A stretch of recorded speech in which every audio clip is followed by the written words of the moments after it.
All right, let's take a look at the 10-point blog post audit, because when we look at a blog post or really any content that's at the aware or engaged stage, it's difficult to discern whether or not something's good or bad, right? We might read an article and we might say, well, I loved that article. Or we might read an article and say, I hated that article. That article was terrible. The question is, why? What makes an article good versus an article bad? Now, we're going to go through 10 different points that you want to check every time you write a blog post and make sure that you hit all 10 of these things, because if you got a couple of these missing and somebody says, well, that post was kind of meh, it was just okay.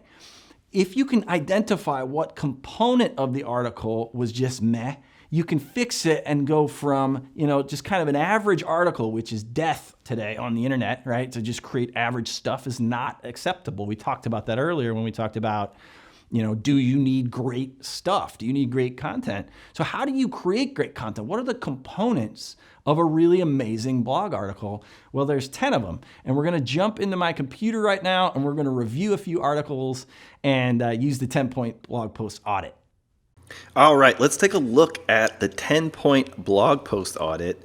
And just like, what we're looking to do here is we're looking to figure out what makes a blog post good or not so good, right? How do we take a blog post that is kind of this amorphous thing and improve it? And the way you do that is you got to break it into its component parts. And I have broken this into 10 component parts. We've got the headline, the introduction, consumption, goal, media, close, search, categorization, completeness, and consistency.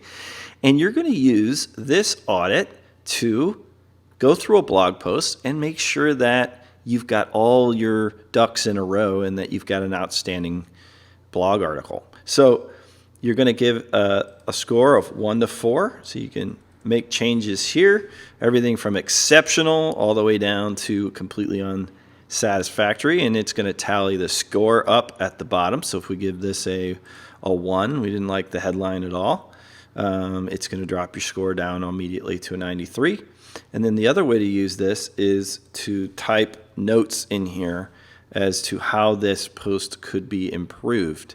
Now we're going to use a blog post from Salesforce.com as our example today as we go through the blog post audit. All right, so remember, this is a great way to take a blog post that is kind of okay and make it absolutely outstanding. So let's start with number 1, which is the headline. So what we're looking for here to get an exceptional score is a clear, tightly written promise that's made using as many words as necessary, but none more, right? You don't want it to be wordy, but you need it to be compelling. And the promise is made in the headline is delivered upon in the body of the post. And the headline is not hypey or misleading. Let's take a look at their headline. Here we've got everything you wanted to know about marketing attribution models, but were afraid to ask. Okay, I like this headline. I think it's compelling. I've read through this article, and it absolutely is delivered upon. They are delivering upon this promise, because remember, a headline is a promise. You're promising to tell me everything I wanted to know about marketing attribution models, but I was afraid to ask. And they deliver on that in there. And it's a, for some of you, you might be rolling your eyes like, I don't want to learn anything about marketing attribution models. But it's a compelling promise for those that want to learn about attribution models. I'm going to give them a 4 on this. I think it's an outstanding headline. All right. Now, the second criteria we're going to look at is the intro. For me, if I'm going to spend an extra hour on a blog post or an extra 10 minutes, 15 minutes on a blog post, I'm going to spend it on the headline or I'm going to spend it on the introduction. Because remember that when a reader visits your blog post, they are in a completely stop position, right? And you've got to get them moving through the copy. And so what I recommend that you do with your introduction is that you make it easy to consume and develop a rhythm to the piece. And you want to draw them in and compel them to read the entire article. So what you don't want to do is make the introduction really difficult to get through. You don't want it to look intimidating. And by intimidating, I mean like big blocks of text. So let's take a look at what they did with the opening. All right, so the editor's note, this article is among our most popular, so we've updated it recently, etc. Okay. But let's look at the opening. Marketers today have their work cut out for them. The average customer uses 10 channels to communicate with companies, which means da-da-da-da-da-da-da. I don't love the way they've structured this opening, and the reason is because I think that it's difficult, a little bit difficult to consume. I would break this text up. I would put a break right here, so I'd hit the return key right here and make a space. I would look to try to get an image in here above what we call above the fold, which is, where, right in the opening, I would want to have some kind of an image or break the text up in some way using bullets or using numbers. I would want to make a really compelling promise right here in the opening so that I would compel people to dive deeper into the article. For me, this is just a little bit too much of a block of intimidating looking text. And I know some of you might be rolling your eyes thinking that is not intimidating text. But I'll tell you, it's more and more important every day as we continue to deal with shorter and shorter attention spans that our content is easy to consume and doesn't look intimidating in the least. And so we use things like line breaks, very short paragraphs, bullets, numbered lists, block quotes, images, subheadlines, things like that to break up the text and make it feel more consumable. So I'm going to give them a 2 on this. I think there's a lot of improvement that can be made here. I think there's speed bumps right there in the middle, right there in the introduction. I call them speed bumps. And let's look at the consumption. So again, we want the whole page, the whole article to be formatted in a way that makes the article easy to consume. We want good, strong transitions from stage to stage. And I'll tell you, as I move through here, I see some subheadlines that are breaking up the text. I see a bullet list here. That makes it feel more consumable for me. Another bulleted list. Nice image here that's illustrating the point. So, and then again, some more bullet lists, more images. Okay, so, but again, we see big chunks like this, and I'm telling you, this does not look consumable to your average reader these days. So I think there's more room for improvement on the consumption side. And again, you can read through all of these, what I'm looking for here,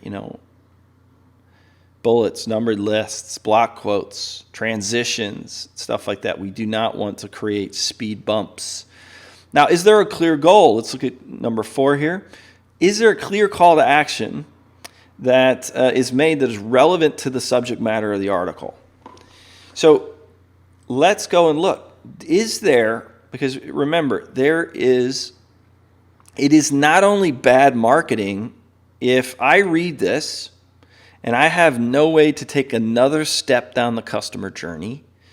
It's not just bad marketing on the part of Salesforce.com. It's bad user experience. If I want to take the next step, if I want to learn more, how do I do that? Is there something on the page that allows me to easily go and do it? So this is more of a, this call to action up here, try Salesforce, is more across the entire website. And it's okay. It's good, right? We've got, do you want more awesome content? I think that's a call to action for me to get more content. It's not necessarily relevant to this article about attribution models and about marketing.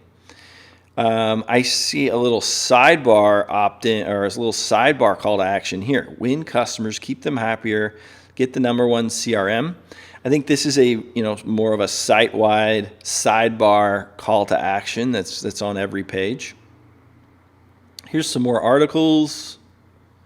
Okay, and then if I scroll all the way to the bottom, they've got a call to action here for what looks like an event called Connections in Chicago.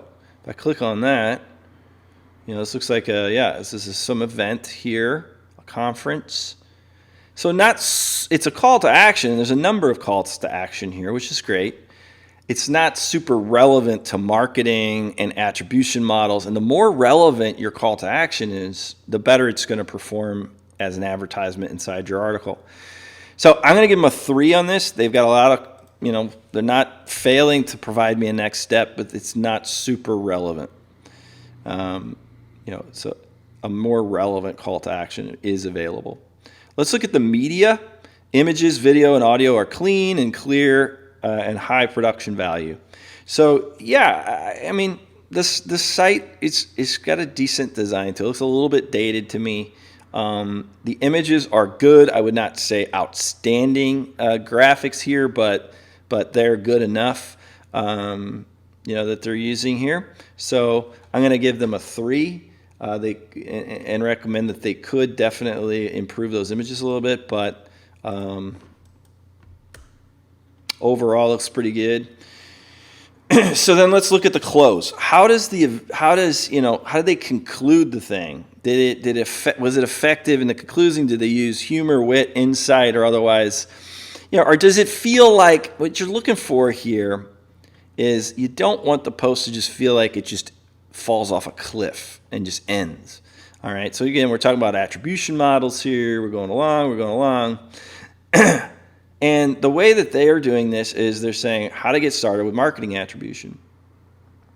And I would say that the close is okay. I wouldn't say that it's not like some big standing ovation at the end where I'm going to stand up and say, wow, what a way to bring the end of that piece, right? It was just tied the whole thing together. Great humor or wit or anything like that. But there is a close, right? That's kind of what you're looking for, is that there is at least some way that it's acknowledging that this is now over, right? Not just like last sentence and it's over. Let's look at the 5 on-page SEO elements. We'll only be able to look at a few of these, but are they clearly targeting some keyword on this page? Like, can I see that there's some SEO being done here? And so if I look at the title tag, it's just the name of the post, everything you wanted to know about marketing attribution models, but we're afraid to ask, Salesforce blog. That's the title tag. That's not really that great. They're not really targeting necessarily any keyword here. I would say that you can see that this author, whoever put the SEO on this page, is looking to target this. What is marketing attribution model? Okay, and I would have put that in the title tag as well, if that's what I'm really looking to target. You can see that they're using the term marketing attribution models, and the most important thing is that they do have some kind of a keyword, some kind of SEO happening here. I wouldn't say that this is a really highly SEO'd post. They're using, the important thing is that the post seems to have value, right? If I did read this article and it does have value. It is about marketing attribution. They are targeting clearly something here, but you're not seeing them use it in the title tag, at least not verbatim. So I'm going to give them. They can definitely improve on the search here, so I'm going to give them a 3 on that. Categorization. This was categorized in their marketing category here. So the big thing here is that you want to make this so that people can find it, and one of the ways we help people find things is by categorizing. So yes, I'll give them a 4. Is it complete? The post completely delivers on the promise. Yeah, I think it does. Could there be could they have created a more thorough piece about marketing attribution? Of course, right? You could write an entire book. You could write multiple books on marketing attribution. But I do think for a blog post that we did see a good completeness here. And then consistency. Does it feel consistent with the Salesforce brand? Yeah, I think it does, right? It's, you know, I didn't see any places where it was being overly like crude or humorous, and that's not how you feel about the Salesforce brand. You know, Salesforce brand is professional, and you know, a little buttoned up maybe, and that's how I think this piece reads. You know, if I was seeing, you know, somebody in here dropping curse words and, you know, using like slang language and stuff like that, I would be like, wow, you know, maybe that's not very consistent with the brand. So I gave them a 4 on the consistency, and overall this post gets an 80%, which is, you know, there's definitely room for improvement. And when you use an audit like this, you can go through and you can say, okay, like let's go and improve the search. Let's improve the closing a little bit. Let's up our game with these images. Let's get a more relevant call to action. Let's break up the text a little bit more, make it more consumable. Let's work on that intro, and we're going to have a post that's, you know, maybe a 98 now, and it's a really, really great article. What you have to do is you have to break it into its component parts. You have to look at each of these 10 pieces, and you will start building better blog articles.